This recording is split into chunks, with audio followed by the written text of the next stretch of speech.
Bitcoin's magic number of the day, which if met would imply the beginning of the next major move, in this case a multi-$1,000 move, about $3,000 as of the current market price.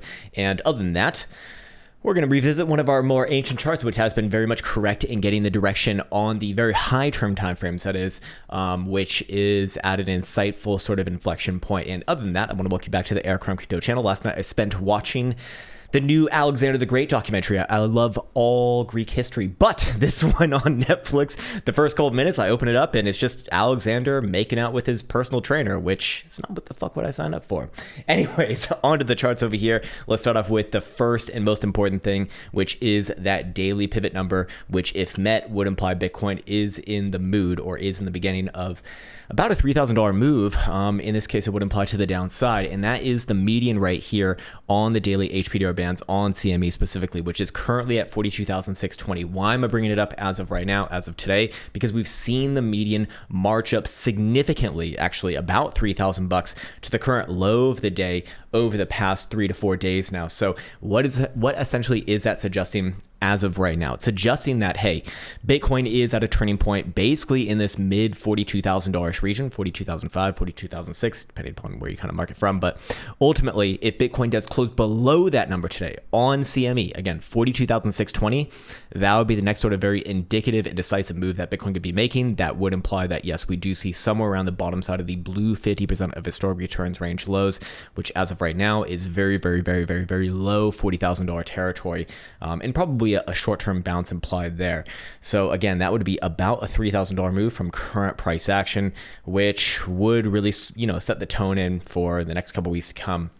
Still, I think overall, if you are looking for like a real breakdown on Bitcoin, outside of the overall range, that being between 46,000 to the upside versus about $40,000 to the downside, still probably unlikely to get that this week. I do think at earliest it'll come next week, and well, actually, yeah, next week could very much work. But in this case right here, we can see a major kind of turning point. So do keep that in mind, because as of right now, CME is only trading about $500 above that pivot.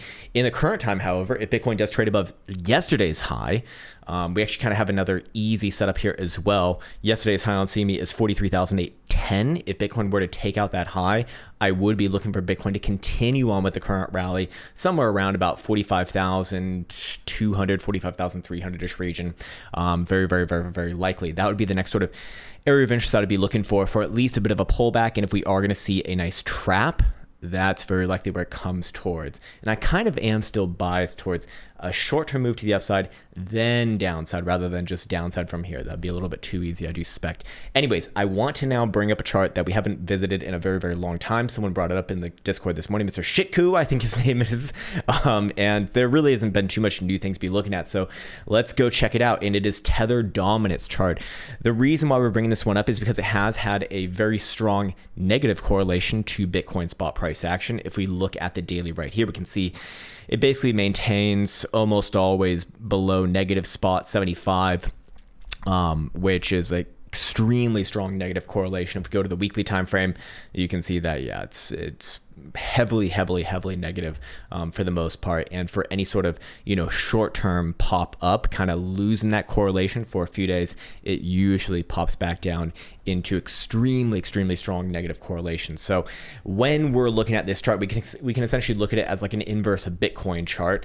And if we go on over here to our just regular charts for Tether dominance, we can see that it is starting to base off of that green 55 exponential moving average, which likely is going to be getting at least another rally attempt from this region. Now in the short term, on the weekly, do I think that we could see another move to the downside here, likely implying a short-term move to the upside for Bitcoin? Yeah, I do think so. I think that if this one is going to ultimately work down, you probably see it do something like this, base off here yet again, pop back up, go for the lower high, and then break down if it is going to break down. And that would essentially be your confirmation of like massive bull market for Bitcoin.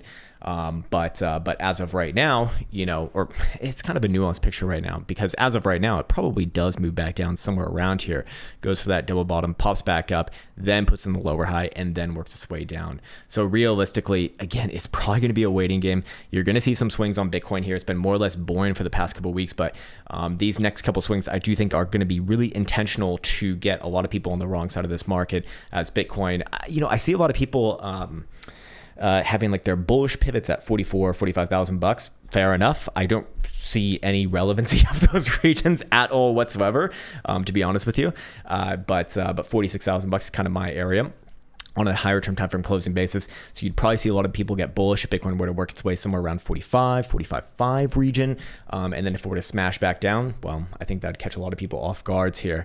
Anyways, while we are here on the dominance chart, let me get rid of all this and let's go over to the monthly view. And we can see that the monthly view did print some regular bearish evidence over here. But here's the thing, on this current low, you're already seeing lower lows on the monthly RSI compared to the last couple lows that we saw in October of 2021 and even March of 2021. So hidden bullish divergence will be present from that. And so we very likely do see a rally attempt after maybe one more swipe somewhere, around the lows. So that's what I'd really be cognizant of. And of course, if Tether dominance is going, up, bouncing, then we'd be expecting Bitcoin to go down. So realistically, that probably is going to be the next like major macro low for Bitcoin.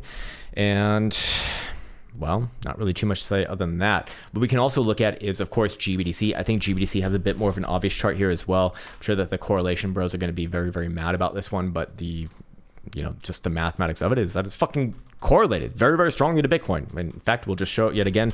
Not that these people really care about actual data and actual statistics, but as you can see right here, GBTC, extremely strong correlation to Bitcoin spot price action. Anyways, going back into the GBTC chart, we can see, there are some signals of a lower high in the making right here. On low volatility. So ultimately, I would be looking for this one to work its way sideways and down, probably filling this gap at 35.5 bucks, trying for a bounce there, and then perhaps a real breakdown to occur from that, playing out this bearish evidence here on the daily, and then also on the weekly as well, actually, as we do see 1, 2, 3 drives of bearish evidence come off these last few highs right here, correlated with, of course, 3 higher highs on price action. So very likely at least going to correct down somewhere around that yellow 21 exponential moving average, which is actually a little bit lower than that prior area of interest I just gave out, just around 32 bucks basically. And very likely a bounce there and then come back to it after that. But, it's going to be a slow game, I suspect. And realistically, the most of February I do expect is just going to be boring. I'm going to take a quick second to follow up on a couple other things. Link in Ethereum, actually. Link, we did look at just a few days ago, again, in alignment with the current boring market. We were looking for continuation somewhere around 20 bucks at least. I do believe that we've gotten just shy of that. 1976 high thus far on this week. So, does it swipe a little bit higher, play a little bit of a short-term pullback and then continue on more? Very likely, yes. Longer term, it is getting closer to topping than not. I still think you probably see a major top somewhere in the mid to low 20s.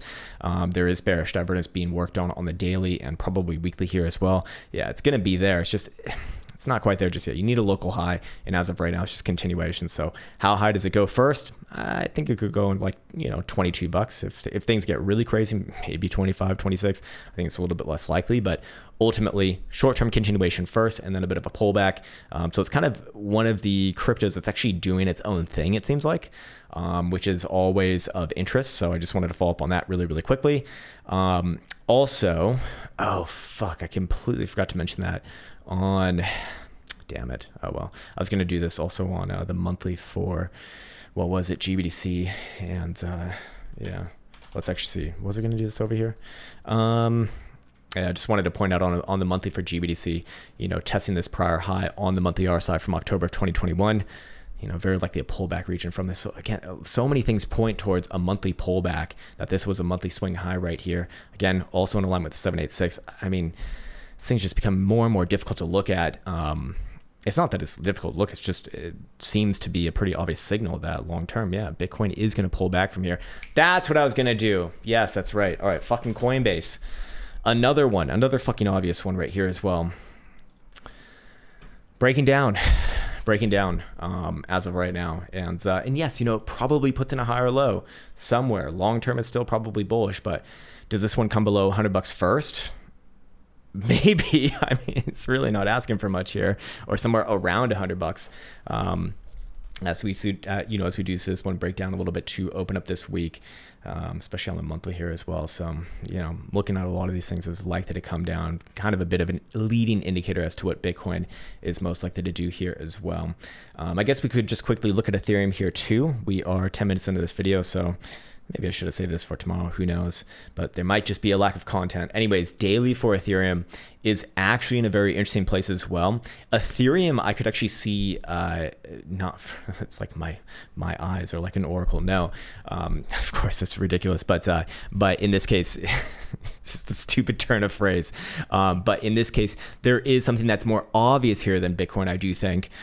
In this particular instance, Ethereum, if it does close above today's meeting on the HPDR bands, which is 2362, this one actually has a better chance of playing out some decent upside than Bitcoin, I do suspect, and would very likely at least tag 2450, and technically could trade another $100 higher from there before running into a bit of a short-term pullback. But again, kind of hinges upon a closure above 2362 or 2360, let's say.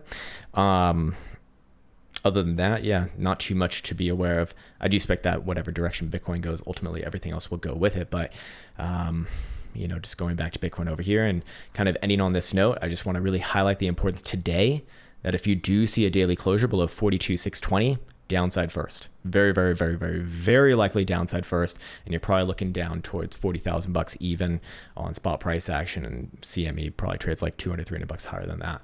So I think that's a good place for me to be leaving off. As always, I want to humbly request that if you do find this content valuable or in any way useful or meaningful or anything like that, please do consider liking and subscribing. Other than that, I'm going to be signing off.